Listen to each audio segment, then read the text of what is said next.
Hermanos, tiempos difíciles vienen, dice el Señor, pero tú, pueblo mío, prepárate, porque ya pronto estaré recogiendo a mis ovejas. Prepárate, pueblo mío, dice tu Señor. Comenzamos de nuevo con esta conferencia leída para preparar al pueblo de Dios para su ascenso espiritual, listos para cuando venga nuestro Señor, hoy con La Vida con Dios, número 5, video número 16, el pueblo de Dios como nación. En el pueblo de Dios, hermano, como nación, podemos aprender cómo en aquellos tiempos Dios ungía a los profetas, a los reyes. Podemos aprender de Esdras, de Nehemías, Esther. Hermano, el Señor nos exige y exhorta un grado de purificación y santidad para poder preparar a nuestro espíritu en aquellos días. Cuando Juan el Bautista, predicando en el desierto de Judea, decía: arrepentíos porque el reino de los cielos se ha acercado. Pues este es aquel de quien habló el profeta Isaías cuando dijo: voz del que clama en el desierto, preparad el camino del Señor, enderezar su senda. Así pues, hermanos, escuchemos de estas conferencias leída y permítanle al Espíritu que fluya para poder estar listo. Tomen las buenas enseñanzas y apliquémosla para ofrendar olor agradable a Dios. El Señor nos dice en Mateos 1:23, preguntas que callamos. Una virgen concebirá y dará a luz un hijo, y llamarás su nombre Emmanuel, que traducido es Dios con nosotros. El espacio en blanco entre los versículos de la Biblia es terreno fértil para preguntas. Uno casi no puede leerla sin decirse: me pregunto si. Me pregunto si Eva alguna vez volvió a comer frutas. Me pregunto si Noé durmió bien durante las tormentas. Pero en nuestra curiosidad, hermano, hay una pregunta que nunca hay que formular. ¿Cuida a Dios de nosotros? ¿Le importamos a Dios? ¿Ama Dios aún a sus hijos?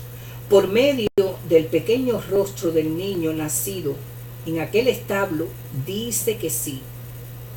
El Señor te dice: si tus pecados te son perdonados, si tu nombre está escrito en los cielos, y si Dios ha penetrado en tu mundo, hermano, en el mundo, Emmanuel, Dios con nosotros, no hay por qué preocuparse. La vida con Dios. 5. El pueblo de Dios como nación. El objetivo de Dios en la historia es la creación de una comunidad de personas que aman e incluyen a todos, con Él mismo como centro de esa comunidad, como principal sustentador y más glorioso habitante. Efesios 2, 19, 22, 3, 10. La Biblia rastrea la formación de esta comunidad desde la creación en el huerto del Edén hasta el nuevo cielo y la nueva tierra. Lo invitamos a unirse a nosotros en la exploración de las muchas dimensiones de esta historia con Dios, de individuo a familia, a tribu, a pueblo, a nación, a toda la humanidad. Y luego apliquemos lo que aprendamos para nuestra propia formación espiritual. En los libros bíblicos anteriormente mencionados, veremos las maneras en que el Señor continúa el proceso de formar una comunidad inclusiva por medio de la formación del pueblo de Dios como nación, con el lugar central de adoración en el templo de Jerusalén. La acción de Dios. Después del tumultuoso periodo de los jueces, Dios actúa para crear nuevas instituciones y nuevas maneras de estar con su pueblo. Los israelitas están cada vez más decididos a tener una monarquía con un rey, como las naciones que los rodean. Lo que parece una clara solución para el pueblo es en sí el rechazo del reinado de Dios, rechazando la teocracia mediada por medio de los jueces. El pueblo está decidido a convertirse en una nación con un rey, aunque las probabilidades estén en contra del éxito de tal empresa. El permiso divino entonces permite que una federación tribal informal se convierta en una nación. Aquí vemos al Señor trabajando para alimentar a su pueblo, con el fin de hacerlo madurar en medio de una creciente situación de libertad humana. Dios no considera humillante el hecho de involucrarse en la historia y la política nacional. Por el contrario, está dispuesto a trabajar concretamente por medio de las enredadas estructuras sociales, políticas y militares de la primitiva construcción de una nación. Permite la monarquía con la condición de que se reafirme la promesa del pacto. Israel es llamado a ser un pueblo santo. Esta renovación del pacto se hace más explícita cuando el Señor permite la construcción de un lugar santo central, el templo, donde las personas se acercan a la presencia activa de Dios cuando hacen sacrificios y se reúnen para las celebraciones estacionales. La decisiva figura de transición durante el paso de una confederación tribal informal a una monarquía en Samuel prometido para el servicio de Dios desde antes de su nacimiento. Samuel es llamado al liderazgo profético por el Señor, quien le habla directamente mientras él sirve como interno bajo el juez y sacerdote Elí en Silo. Como hemos visto durante el tiempo de los jueces, las 12 tribus forman una confederación informal con diferentes identidades tribales y mínima unción o cohesión. Cuando el pueblo pide un rey que los gobierne para poder ser como las naciones que los rodean, la petición no agrada a Samuel, quien aún considera a Dios como rey de Israel sobre ellos. Y Samuel 8:5, 19:20, después él ora al Señor, quien le responde: oye la voz del pueblo en todo lo que te digan, porque no te han desechado a ti, sino a mí me han desechado, para que no reine sobre ellos. 1 Samuel 8:7. Luego le indica que advierta al pueblo sobre lo que pueden esperar bajo el gobierno de un rey. Samuel obedece, pero el pueblo se niega a escuchar y repite su exigencia. Él vuelve ante Dios y repite el pedido del pueblo, a lo que el Señor responde: oye su voz y pon rey sobre ellos. 8:22. Cuando Samuel unge a Saúl como rey, Israel hace la transición de una teocracia o una monarquía. Al elegir a Saúl, Dios obra a través de un joven desconocido de la tribu más pequeña y marginada de las 12, Benjamín, el hijo menor de Jacob. Saúl no tiene antecedentes políticos ni militares, simplemente es un joven inocente, alto y apuesto, que ha salido a buscar los asnos que se le perdieron a su padre, que es rico. Aunque no tiene la bendición de tener el carisma de los jueces ni la sabiduría profética de Samuel, demuestra ser un líder militar eficaz. En un tiempo de incursiones cada vez más frecuente por parte de los filisteos, pero sin el carisma y la sabiduría que caracterizan a los líderes anteriores. Saúl parece destinado a la desobediencia, lo cual hace decaer su popularidad y su poder y acaba costándole el trono a su familia. La figura central en este periodo de la monarquía es, sin duda, David, ungido por Samuel para el servicio de Saúl. David es bendecido por Dios con éxitos militares extraordinarios, comenzando por su victoria sobre el gigante Goliat en su juventud. A medida que su influencia crece, el pueblo confía en él, pero Saúl se deja llevar por la ira y la envidia. No obstante, David permanece leal a su rey hasta su muerte, a pesar de las paranoicas ideas de Saúl sobre él. Después de muchas escaramuzas con frecuencia sangrienta con los herederos de Saúl, David firmemente asciende al trono de Israel. En sus 40 años de reinado muestra un firme sentido del objetivo de Dios al establecer la monarquía y nunca pierde de vista que el reino en última instancia pertenece solo al Señor. Escuchen bien, solo al Señor. 1 Crónicas 29, 10, 20. Aunque David no es perfecto y tiene sus propias fallas de carácter y trágicas pérdidas, su claro sentido del objetivo de Dios aún le permite inaugurar lo que siempre será considerado en el futuro como la era de oro de Israel. El hijo de David, Salomón, lleva la gloria de esta era de oro a su culminación.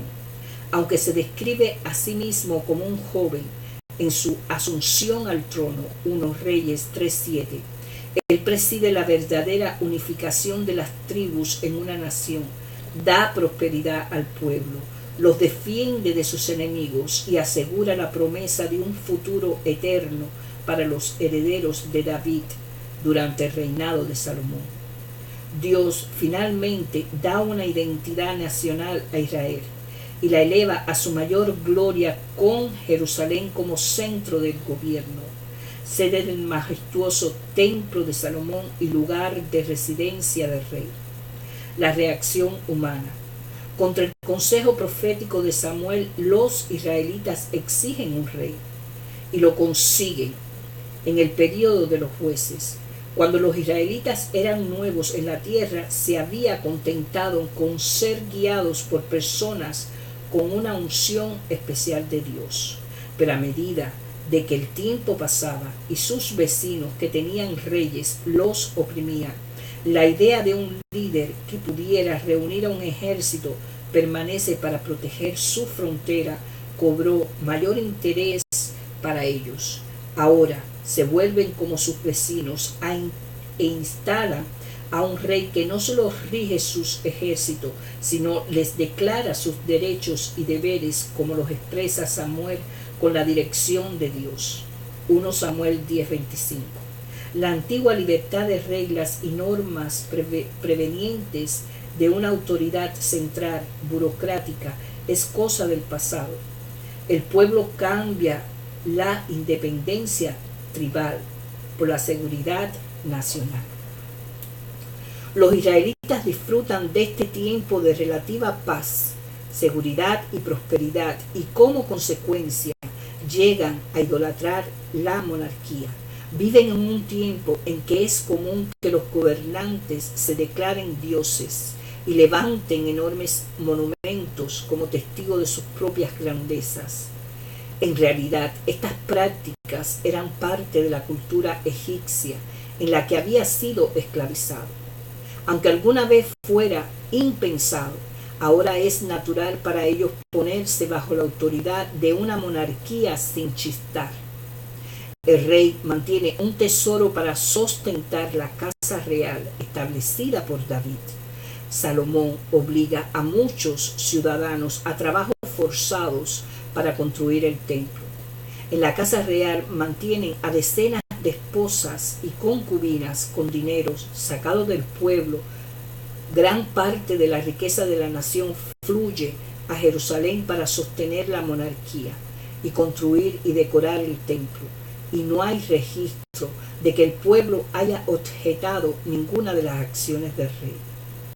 Junto con el hecho de ponerse voluntariamente bajo la autoridad de la monarquía, los israelitas dan a sus reyes poder ilimitado y sin control, y los reyes abusan de ese poder constantemente.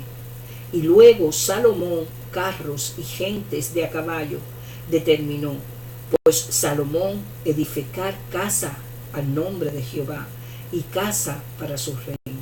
Y designó Salomón 60,000 hombres que llevasen cargas y 80,000 hombres que cortasen en los montes. Crónicas 1:14, 2:2. Y luego Jeroboam, habiendo tenido consejo, hizo 2 becerros de oro.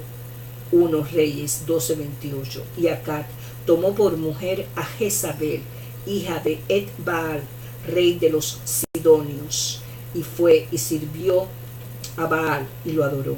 1 Reyes 16:31. Los israelitas verdaderamente se dan cuenta de lo que significa ser gobernados por un rey humano. Bendiciones y beneficios para nuestra formación. Bajo la monarquía, la estrechez y la beligerancia del tribalismo defensivo gradualmente son moderadas y superadas. Una vez que se instala un rey, las luchas internas entre las 12 tribus disminuyen, ya que se unen para luchar contra enemigos comunes: los filisteos, los amonitas y los amalecitas. Pero las bendiciones de Dios sobre los reyes no fueron tan grandes como podrían haber sido. Aún hay luchas internas, esta vez entre diferentes grupos que tienen posiciones de poder dentro de la monarquía o desean derribar al rey. Los remanentes de la discordia entre tribus desde el tiempo de los jueces suelen perturbar la monarquía mientras esos elementos compiten por favores políticos y comprometen la paz y la seguridad del pueblo. No obstante, dado que Dios estuvo dispuesto a modificar su gobierno teocrático, permitiendo la concentración de poder en el cargo de un rey humano, surgen nuevos beneficios para la formación del pueblo de Dios. La más importante de estas bendiciones es el establecimiento de instituciones permanentes, como el gran templo, donde la vida religiosa y las prácticas religiosas del pueblo llegarán a nuevas profundidades de significado e impacto en la vida diaria. Este lugar de adoración permanente y sostenido por el Estado de Jerusalén protege la vulnerable Arca del Pacto, que anteriormente había estado alojada en el tabernáculo de reunión temporario.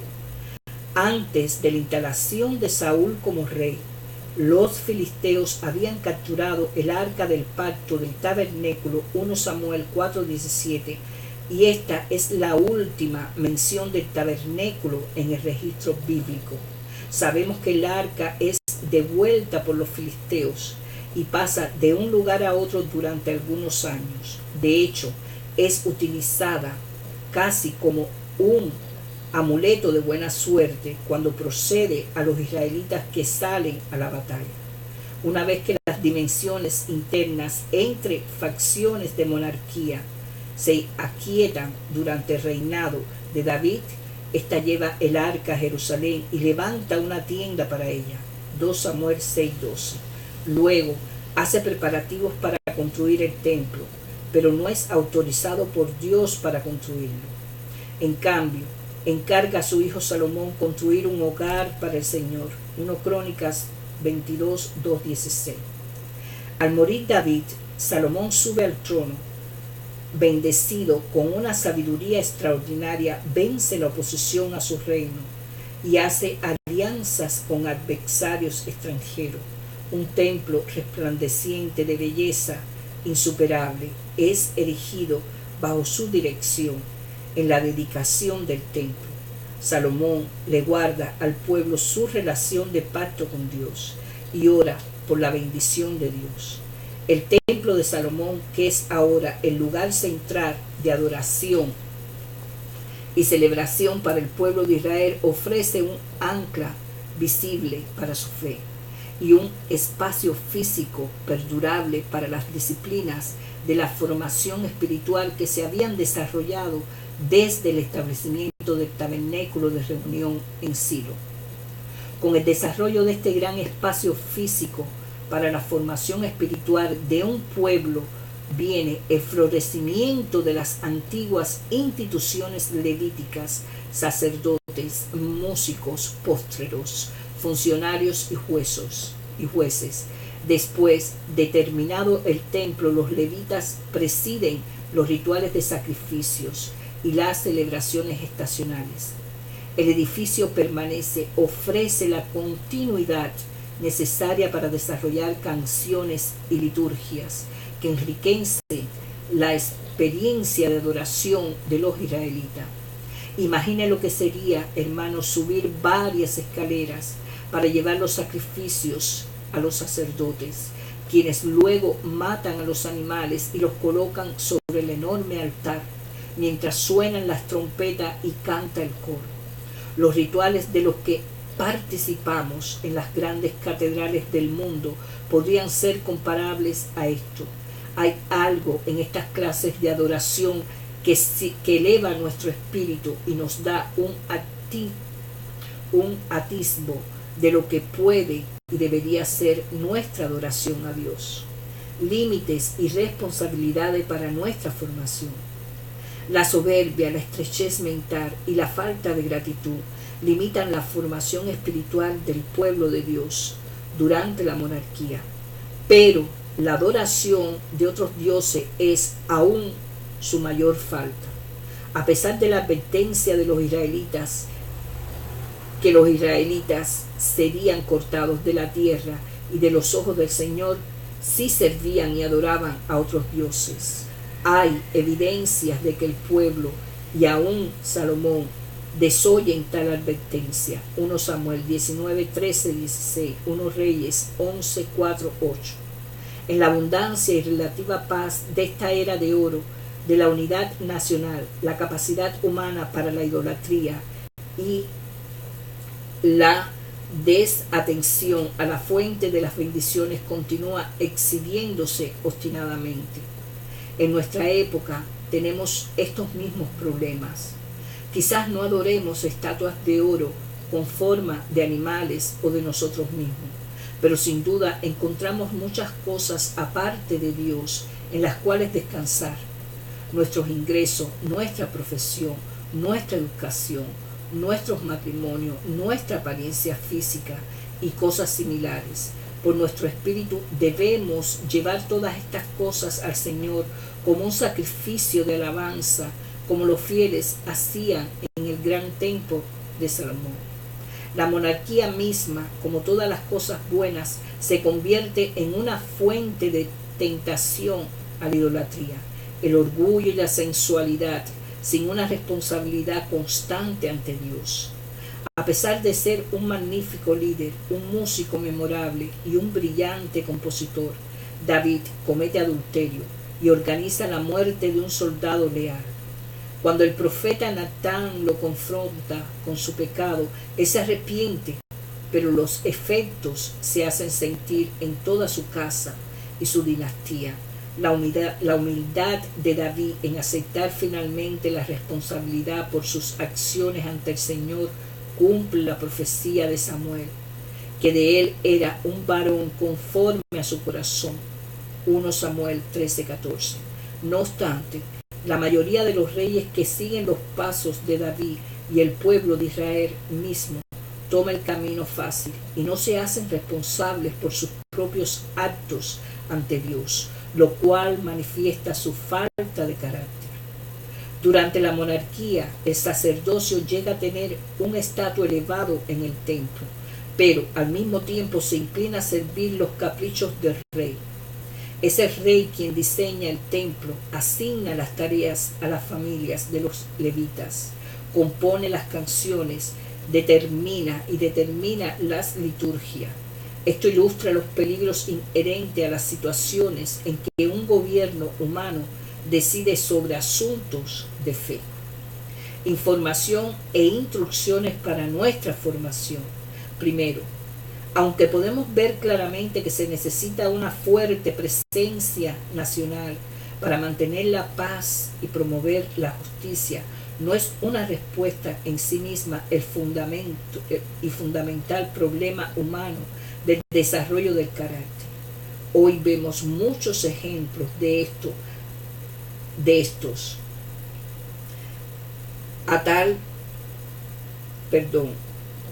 Vemos muchos ejemplos de esto a nuestro alrededor. Como Israel durante la monarquía, en nuestra época hay países ricos y poderosos, pero su ciudadanía está inmersa en una crisis moral. La prosperidad y el poderío político no edifican el carácter. De hecho, son frecuencia, se oponen a ello. El poder también tiende a funcionar en contra del desarrollo del carácter, porque puede hacernos sentir que podemos resolver todo por el uso de la coerción o la fuerza. Confiar solo en Dios y su provisión, por el contrario, desarrolla el carácter. Esto fue algo que el joven David ejemplificó, pero luego perdió frente a las tentaciones del cargo en el Señor, que el Señor le había dado. Segundo, vemos que en un sistema unificado y bien definido de ley y religión no garantiza que el pueblo sea fiel a Dios. Los israelitas tuvieron acceso a la ley mosaica y a la adoración ordenada durante cientos de años, pero con el paso del tiempo su recuerdo se fue desvaneciendo y sus efectos se desviaron hacia otros dioses, con el consiguiente sufrimiento y desorden social. Observamos situaciones similares hoy en Occidente, donde el cristianismo está tan arraigado que las personas olvidan que su cultura está basada en enseñanzas y principios bíblicos. En Europa occidental, solo entre un 2% y un 5% de la población asiste a la iglesia, y abundan los problemas sociales como el abuso de drogas y los crímenes. Como la sensibilidad espiritual a los deseos de Dios garantiza la fidelidad a sus caminos. Tercero, aprendemos nuevamente que la obediencia al Señor es un componente clave en la vida espiritual, como hemos visto en la vida de Abraham, Isaac, Jacob, José, Moisés, en la vida Ruth y Samuel. En esta nueva era de monarquía y poder político centralizado, el rey Saúl quebró ese patrón de seguir la guía de Dios, ofreció sacrificios extraños, hizo un juramento apresurado, guardó la vida de los enemigos y consultó con medios.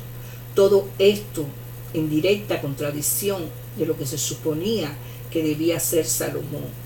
Salomón amó a muchas mujeres extranjeras y se casó con ellas, contrariando las instrucciones del Señor. No os llegaréis a ellas, ni ellas se llegarán a vosotras, porque ciertamente harán inclinar vuestros corazones tras sus dioses. 1 Reyes 11:1-2. Por consiguiente, Dios quita el trono a sus descendientes y divide a los israelitas en dos naciones, Israel y Judá, y el reinado divino establecido por él a través de Saúl. David y Salomón se convierten en reinos de gobernantes que están en el mismo nivel que los reyes de las naciones que los rodean. Dado que las monarquías son tan extrañas a nuestro pensamiento actual, quizás nos resulte difícil comprender por qué tal sistema político fue usado por el Señor para continuar la formación permanente de su pueblo. Pero debemos, hermanos, recordar que la intención de Dios es estar presente en el escenario mundial por medio de su pueblo y su gobierno, aún con sus fallas. Mientras perseveramos en nuestro estudio, veremos cómo estos textos son centrales para el plan eterno del Señor, de formar una comunidad que incluya a todos como principal sustento nuestro Señor. Que la paz de Dios esté con ustedes, hermanos.